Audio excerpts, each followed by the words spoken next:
Sabi ni Raffy Tulfo, hindi daw sila Malacanang. In other words, hindi sila tuta. Okay. But doon mo makikita yung graduated din experience. Bakit? Kasi si Senator Tito Soto and Senator Raffy Tulfo, at least sila tuta ng Malacanang. Pero si Erwin Tulfo, tuta lang ni Lacson. Hindi siya tuta ng Malacanang. Diba? Kasi nga may hawak sa kanya si Senator Lacson na alam sa kanya. Yung sinabi niya na may tatlong kumausap na wag pumirma. Unang-una, yung dalawa kakampi na nila. Pangalawa, yung kakampi lang isa, nagsabi nakwento din sa akin yon. Sinabi kay Erwin, kami ang ginaganito ngayon. Ito ang hawak sa'yo. 1, 2, 3, 4, 5. Isang araw, ikaw gaganon. Kaya nung una, hindi rin pumirma si Erwin. Kung sasabihin mong tuta, ano si Senator Lacson? Hindi na po tuta si Senator Lacson. Aso na po siya. Breaking news mga kaibigan! Ayan na! Naging aso na! Naging aso na itong si Lacson!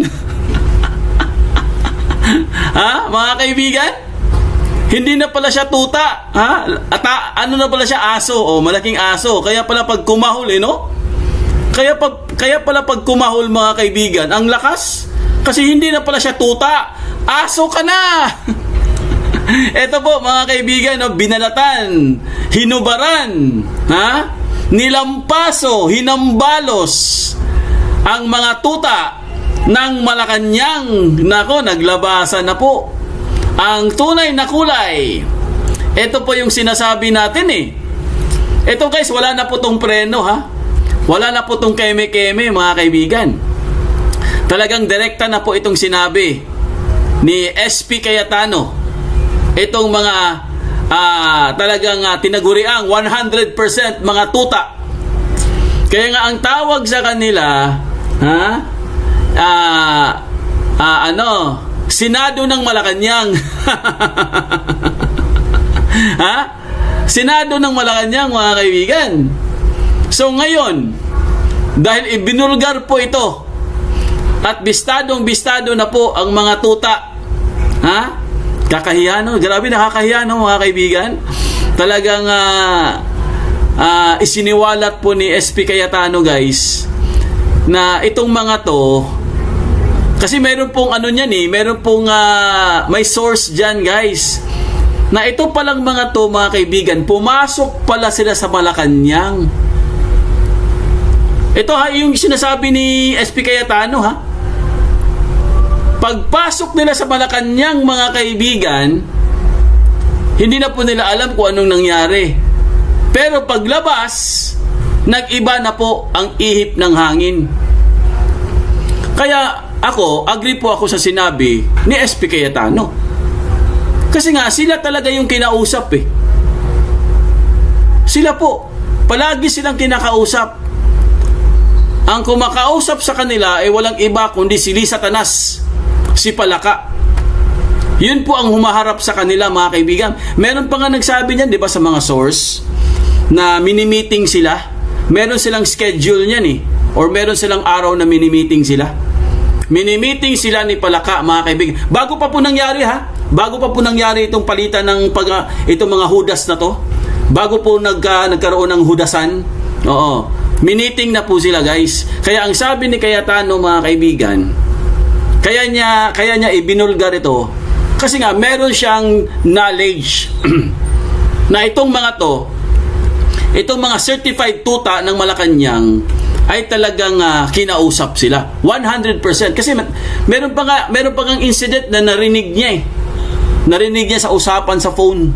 Oo, pero hindi na lang niya masyadong dinisclose yun. 'Di ba, sabi nga ni SP Cayetano, balang araw sasabihin niya, pero hindi na po niya sinabi, no? Kasi understood na yun eh, na meron talagang hudasan na nangyayari. Kaya po, guys, nagulat na lang sila. Lumipat na yung isa, yung Quezon. After kay Quezon, mga ilang araw, lumipat na rin itong si anak ni Judas. Hanggang sa nabigla na lang po lahat, mga kaibigan. Andun na po sila. Naging Judas na po sila, mga kaibigan. Kaya kasi nga tuta po sila, mga tuta.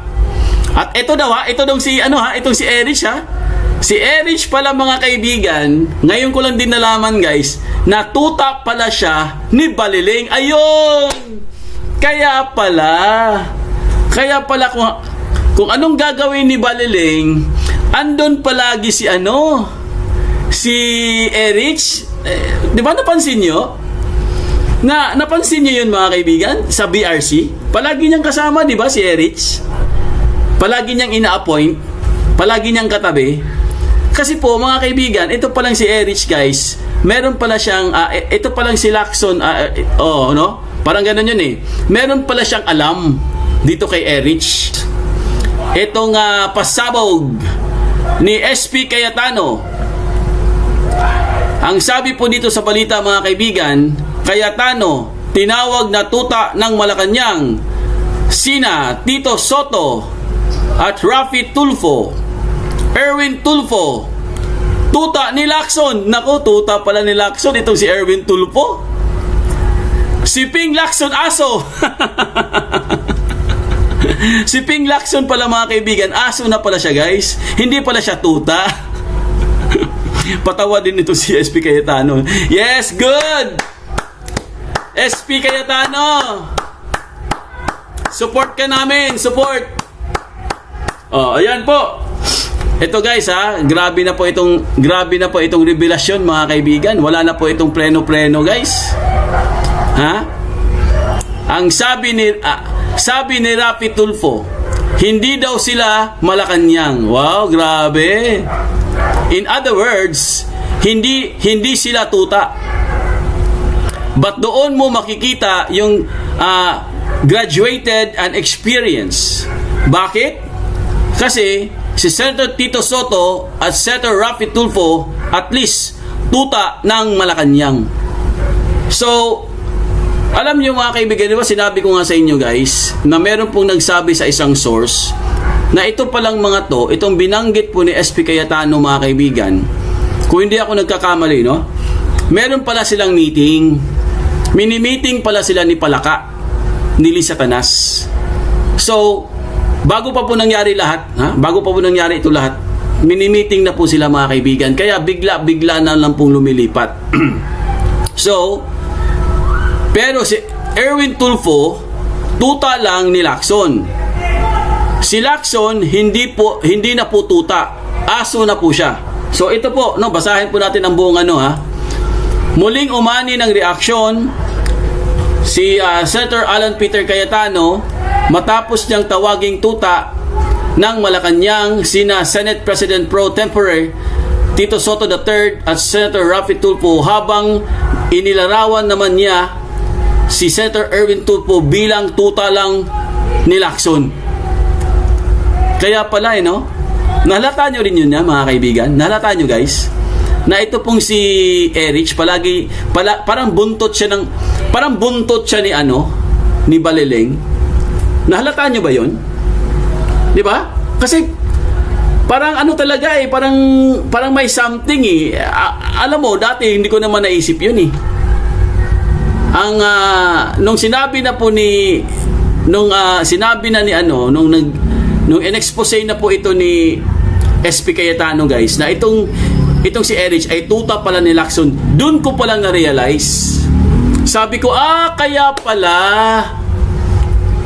pala nung BRC ginawa siyang vice chair. 'Di ba? Kahit hindi naman siya abogado. Kaya marami din nagtataka noon Sabagay, hindi naman talaga napansin yun. Ngayon lang po, nung sinabi ni SP Cayetano na ito palang si Erich ay tuta ni Lacson. Kasi meron pala siyang tinatago na alam ni Baliling. Now I know. Kaya pala. Di ba? Sa isang Facebook Live, itong 19, sinabi ni Cayetano, kasi si Senator Tito Soto at Senator Rafi Tulfo, at least sila tuta ng Malacanang. Pero si Erwin, tuta lang ni Lacson. Iginit din niya na hindi umano Malacanang ang may impluwensya kay Erwin Tulfo, kung hindi si Senator Ping Lacson. Hindi siya tuta ng Malacanang kasi may hawak sa kanya si Senator Lacson na may alam sa kanya. Kasunod nito, pinatutsadahan din ni Cayetano si Lacson. Hindi na po tuta si Senator Lacson. Aso na po siya. Sa oras ng pagsulat, wala pang opisyal ang tugon na Soto, Rafi, Tulfo, Erwin Tulfo at Lacson sa mga naging pahayag ni Senator Cayetano. So mga kaibigan, klarong-klaro po guys, ito pong dalawang tandem, no? Kasi mag-tandem yan eh. Kaya pala, no? Meron pala silang pinagsamahan. Meron pala silang pinagsamahan. Kaya pala, now I know. So hindi na po nakakapagtaka. Di ba? Ayan, kailan nga i-post nga natin to. Ito po i-post natin. Oh, ayan oh. Oh. Ayan po mga kaibigan oh. Basahin niyo po guys sa inyong screen. Oh, di ba? Ano, si Senator Lacson, hindi na po tuta si Senator Lacson. Aso na po siya. Matagal na po eh. Oh. Bakit niya sinabing aso na po si Lacson mga kaibigan? Kasi matagal na siyang tuta ng Malacanang. Nagbitiw ng controversial na pahayag si Senator Alan Peter Cayetano laban sa ilang kapwa niya senador sa isang fellowship lunch na ginanap noong June 19. Sa kanyang talumpati, gumamit si Cayetano ng paghahambing sa pagitan ng tuta at aso upang ilarawan ang umano'y impluwensya ng Malacanang sa ilang miyembro ng Senado. Binanggit niya na sina Senator Tito Soto at Senator Rafi Tulfo bilang mga tuta ng Malacanang, habang sinasabi naman niyang si Senator Erwin Tulfo ay tuta lamang umano ni Senator Ping Lacson. Pagdating kay Lacson, ibang paglalarawan ang ginagamit ni Cayetano, anyay hindi na ito maituturing na tuta dahil matagal na umano itong sa larangan ng politika. Hindi na po tuta si Senator Lacson, aso na po siya. Matagal na po eh, pahayag ni Cayetano. So mga kaibigan, umani na po ito ng samot-saring mga reaction at mga komento po sa social media guys. At kumalat na po ito. Nag-trending na po ito mga kaibigan. In fact, 1 million views na po ito guys. ilang oras lang po ha? Ilang oras lang po guys, 1 billion views na po ito. Grabe. Sikat na sikat po ang mga tuta. Yes!